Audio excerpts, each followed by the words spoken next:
Welcome to Into the Woo, a wellness podcast hosted by Alice Hu. I'll be exploring the world of crystals, energy healing, spirit guides, and more to help you understand how they can unlock your potential. These concepts have helped me discover my purpose and my truth, and I can't wait to hear how they will inspire you. I'll show you how they can be accessible and powerful tools in your life.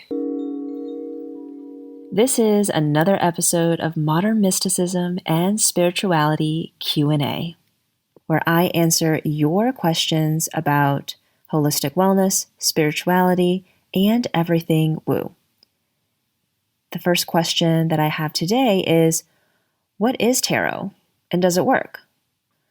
I like using tarot to tap into my intuition and provide a different perspective on a subject or a question that I have. I have a couple different tarot decks as well as oracle decks. Tarot is a bit more structured. There are always 78 cards divided out into major and minor arcana. I will link an article in the show notes so you have some more information about tarot. And tarot's sister, I guess, is the Oracle deck. And the Oracle deck can really be anything the creator desires. It could be animal related, yoga, angels, just really any theme the creator would like. And the way that I use tarot and oracle cards is I like to draw one card in the morning just to really help me set an intention for the day. In each tarot deck, there is a guidebook, and this guidebook also has different spreads that you can use to help you make a decision. Could be something about love. There's lots of different types of spreads that you can choose from, but I like to keep it simple, and I like to just choose one card. Maybe I need some clarity on a new project, a friendship, whatever it may be. I always find that drawing a card is wonderful for self-reflection. It's a wonderful jumping off point if I'm journaling, and honestly provides a moment of pause in my day to really be more mindful. So I really do think it works. It always provides wonderful clarity. And as always, with anything, it's up to your interpretation. Some people love tarot, other people, they don't really connect with it. So I'd recommend trying it out for a couple days and seeing how it serves you. I currently really love my Crystal Spirits deck. It has lots of different crystals, and the guidebook has wonderful meanings of each of the crystals in terms of general meaning, prosperity, relationships, and an intention. If you're just getting into tarot and oracle cards, I'd love to know what you think. So you can always DM me on Instagram at WOOWOOCO. The second question I have today is about angel numbers and numbers that you continually see throughout your life. So my magical number has always been 27. And from a very young age, I have always seen this number. And I like to interpret it as I'm on the right path, that I am fulfilling my soul's purpose, and that everything is okay. Numerology is the belief of divine meaning in numbers and the importance in numbers in our lives. Some popular angel numbers are 111, and that means you're on the right path, that abundance and alignment are for you, and you are manifesting your dream reality. Another one is 444, and that you are always supported and guided in whatever you are doing. 888 is all about financial abundance. And 000 is the universe letting you know that new beginnings are happening for you to help you connect with your fullest potential. So, in the last year, I've not only seen my number, but I've also just been picking up on whenever it's 11:11 during the day by looking at a clock, or it could be 444 or 555, something like that. And I always like to view it as a connection with a higher power and also my higher self. That's keeping me more mindful and grounded to the present moment. What number have you been seeing lately? I'd love to know. This is a great segue into another question about the higher self. How do you connect with your higher self? Now, one of the signals, signs that you are able to connect to your higher self is the ability to spot these angel numbers. But the ways that I've been able to connect with my higher self is meditation. Meditation has helped to clear the mind and help me become a clear channel so I can just be better attuned to my own intuition, to make better decisions, and to feel more creative. I also practice a lot of grounding. I take walks almost every single day. A lot of times we're really in our heads in those upper chakras and not grounded. Drawing a tarot or oracle card is also another way I like to connect with my higher self.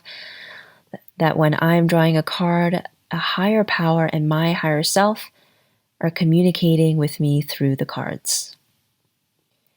Your higher self always wants the best for you, so anything you can do that nourishes your mind, body, and soul will help you create a stronger connection to your higher self. Last question. So, what if you're dating someone or you've been in a long-term committed relationship, but your astrology doesn't match? Okay. So a lot of times, people think that your astrology is only about your sun signs. It's actually so much more. And one of the first steps you can take in understanding your birth chart and astrology is to learn about your sun, moon, and rising signs because they paint a better picture of you. I like to say that if you love astrology, learning about sun, moon, and rising signs will give you more clarity.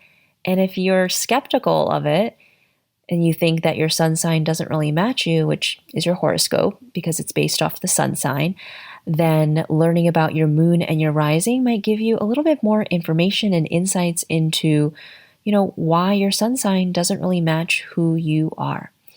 Now, the sun sign is your identity, it's who you are. And your rising sign is how people think of you, your first impression. And the moon sign is how you self-care and how you need to be loved and how you process emotions.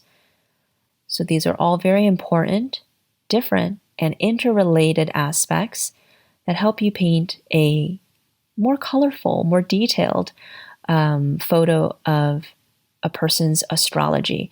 Now, the comparison of two people's birth charts, which has a lot more information about where the signs and the planets were during your birth, is called synastry.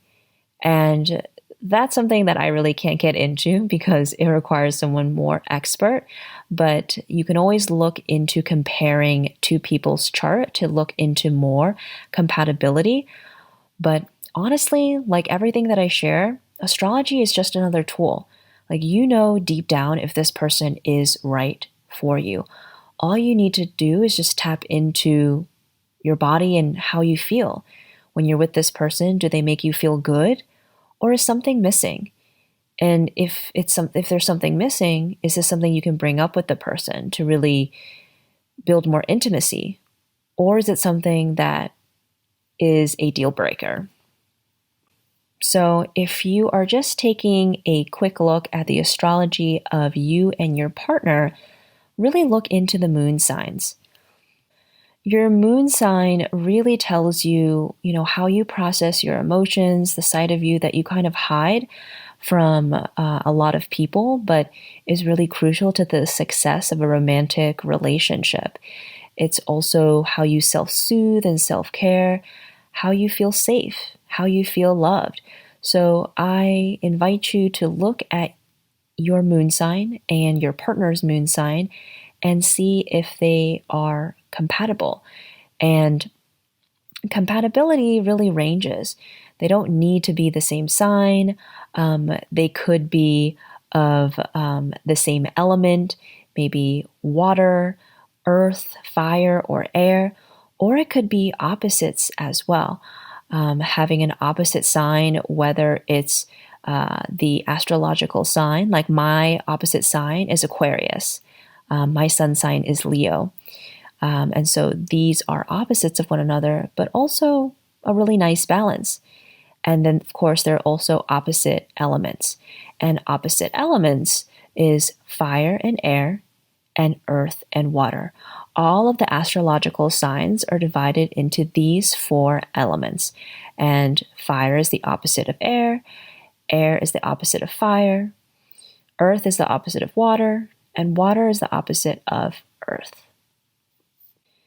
And let's say you've looked at the sun, moon, and rising, you've even done a more in-depth analysis of both of your charts and how they work together.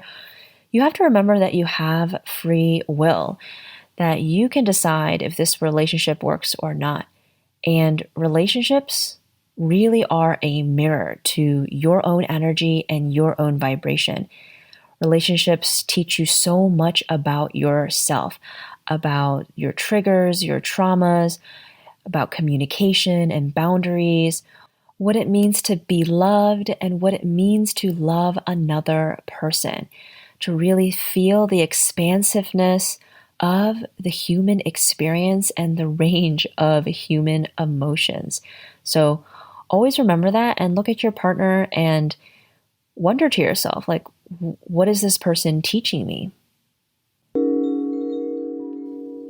That's all I have for you today. I hope you found these questions and answers to be helpful. I've included in the show notes some resources as well as a link to submit your own question for the next episode in this series.